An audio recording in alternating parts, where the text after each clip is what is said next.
अमेरिकी सदर Joe Biden ने कहा कि सदारती इंतखाब में खतरात बहुत ज्यादा है।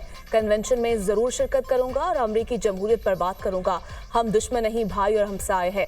सियासी दर्जा हरारत को नीचे लाया जाए। बोले अमेरिका में किसी भी तरह के तशद्दुद की इजाजत नहीं। डोनाल्ड ट्रंप की सेहत पहले से बेहतर है। डोनाल्ड ट्रंप पर रैली में हमले की तहकीकात जारी है। रैली में हलाक शहरी और उसके खानदान के लिए दुआ को है। अमेरिकी सदर जो बाइडेन का कौम से खिताब।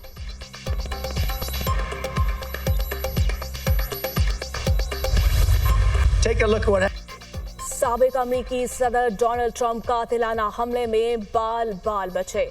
ट्रंप पर 6 से 8 गोलियां चलाई गईं। एक ट्रंप के कान को जख्मी करती हुई गुजर गई, दूसरी गोली सर के पास से गुजरी। ट्रंप की जान बच गई। वाकया पेंसिल्वेनिया के शहर बटलर में इंतखाबी जलसे के दौरान पेश आया। ट्रंप पर गोली चलाने वाले शख्स को सिक्योरिटी एहलकारों ने हलाक कर दिया। फायरिंग से रैली में मौजूद ट्रंप का एक हामी भी मारा गया। 2 अफराद जख्मी, हालत तशवीशनाक। हमले के शुबा में एक शख्स गिरफ्तार। बंदूक बरामद कर ली गई। सीक्रेट सर्विस के मुताबिक हमलावर ने रैली के बाहर ऊंचे मुकाम से स्टेज की तरफ मुतादिद गोलियां चलाई। वाक़े की तहकीकात जारी। सदर जो बाइडेन की इंतखाबी मुहिम मुलतवी।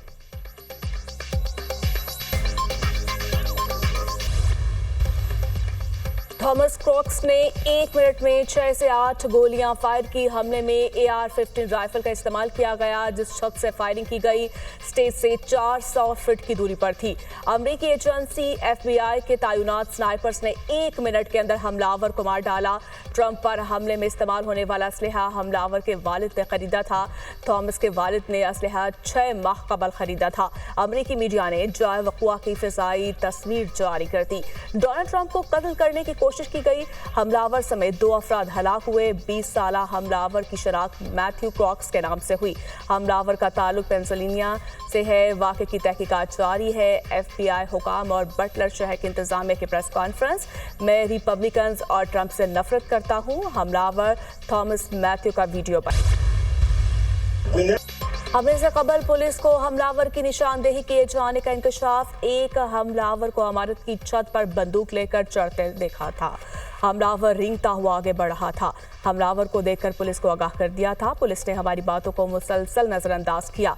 ट्रंप पर हमले के ऐनी शाहिदीन की मीडिया से गुफ्तगू।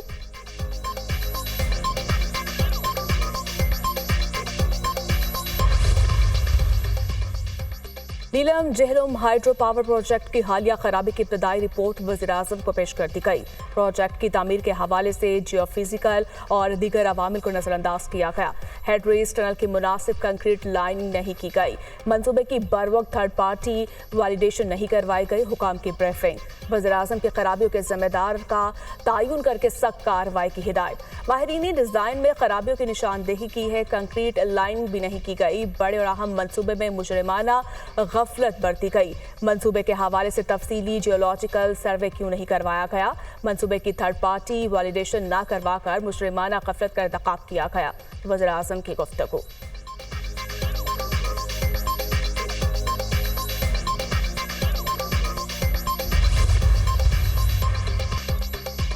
रहनुमा तहरीक इंसाफ सनम जावेद रिहाई के बाद फिर गिरफ्तार। इस्लामाबाद पुलिस ने सनम जावेद को थाना रमना में दर्ज मुकदमे में गिरफ्तार कर लिया। इदारों के खिलाफ हर्जा सराय केस में सनम जावेद को रिहा किया गया था। District and session court Islamabad ने सनम जावेद को FIA के मुकदमे से बरी कर दिया था। ड्यूटी मजिस्ट्रेट मलिक इमरान ने सनम जावेद के रिमांड पर महफूज फैसला सुनाया। अदालत ने सनम जावेद के वकला के मुकदमे से बरी करने की इस्तदाह मंजूर कर ली थी।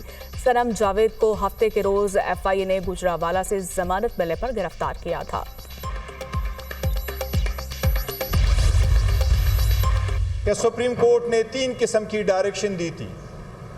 एक ये कि जो लिस्ट इलेक्शन कमीशन ने जमा करवाया था उस लिस्ट के मुताबिक 39 MNAs को रिकॉग्नाइज किया गया था कि वो रिटर्न MNA पाकिस्तान तहरीक इंसाफ के थे। 41 MNAs अगर अपने स्टेटमेंट जमा कराए बिफोर द इलेक्शन कमीशन और उसकी तस्दीक पाकिस्तान तहरीक इंसाफ करे तो इलेक्शन कमीशन के लिए लाजिम है कि वो भी अपने वेबसाइट पे दे दें।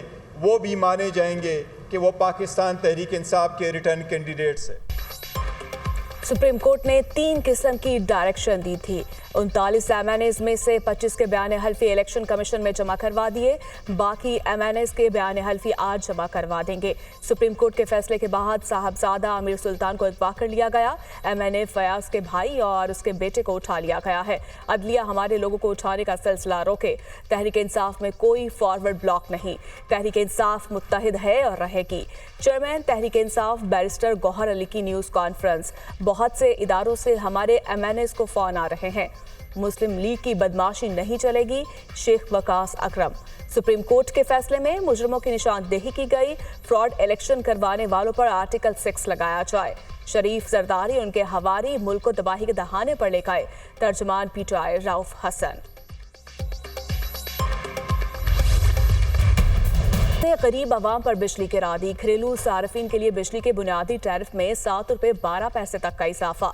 पावर डिवीजन ने नोटिफिकेशन जारी कर दिया। 200 यूनिट वाले सार्फिन को 3 माह के इजाफे से इस्तिस्ना मिल गया। घरेलू सार्फिन के लिए फी यूनिट टैरिफ बगैर टैक्सेस के 48 रुपये 84 पैसे तक पहुंच गया। बहाना 201 से 300 यूनिट तक के टैरिफ में 7 रुपये 12 पैसे इजाफा। नया टैरिफ 34 रुपये 26 पैसे का हो गया। बहाना 301 से 400 यूनिट वालों का टैरिफ 7 रुपये 2 पैसे बढ़कर 39 रुपये 15 पैसे तक जा पहुंचा। बहाना 401 से 500 यूनिट वालों के टैरिफ में 6 रुपये 12 पैसे का इजाफा। नया टैरिफ 41 रुपये 36 पैसे का हो गया। मुस्लिम लीग नून का आज मरी में होने वाला मुशावरती इजलास मुलतवी। इजलास मुहर्रम उल हराम की वजह से मुलतवी किया गया। सदर मुस्लिम लीग नून नवाज शरीफ की वज़ीर-ए-आज़म शहबाज शरीफ और वज़ीर आला पंजाब मरियम नवाज से मुलाकात। पीटीआई को अदलिया से मिलने वाले रिलीफ और मुल्क की सियासी सूरत हाल पर मुशावरत मुकम्मल। नवाज शरीफ ने मुख्तलिफ ऑप्शन पर मरकजी क़यादत से मुशावरत की। सदर नून लीग की हिदायत से मुतालिक पार्टी रहनुमाओं को जल्द आगाह कर दिया जाएगा। मुस्लिम लीग नून का मुशावरती इजलास जल्द लाहौर में भी बुलाए जाने का इम्कान।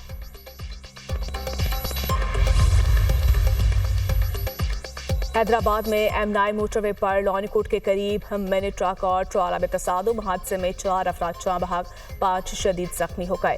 लाश और जख्मियों को जामशोर अस्पताल मुंतकिल कर दिया गया। हादसे का शिकार मिनी ट्रक कराची से फ्रूट लेकर हैदराबाद जा रहा था।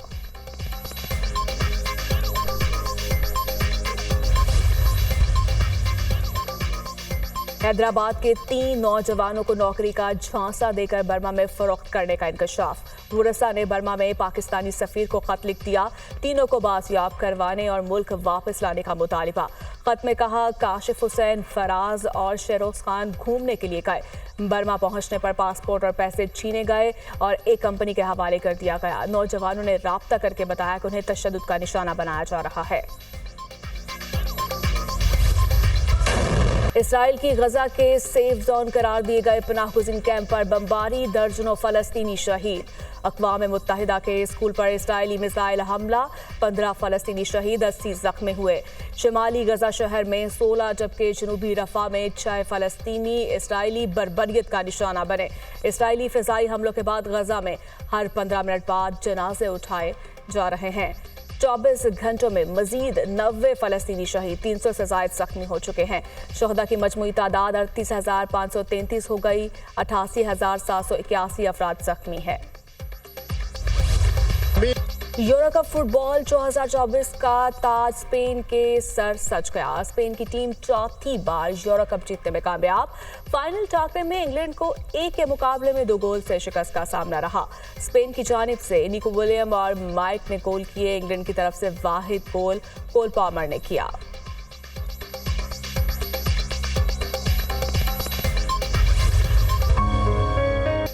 पाकिस्तान समेत दुनिया भर में 8 यूथ स्किल्स डे मनाया जा रहा है। इस दिन को मनाने का मकसद नौजवानों में हुनर की अहमियत को उजागर करना और उन्हें हुनरमंद बनाना है। नौजवानों को हुनरमंद बनाकर ही मुआशी इस्तेहकाम का ख्वाब पूरा किया जा सकता है।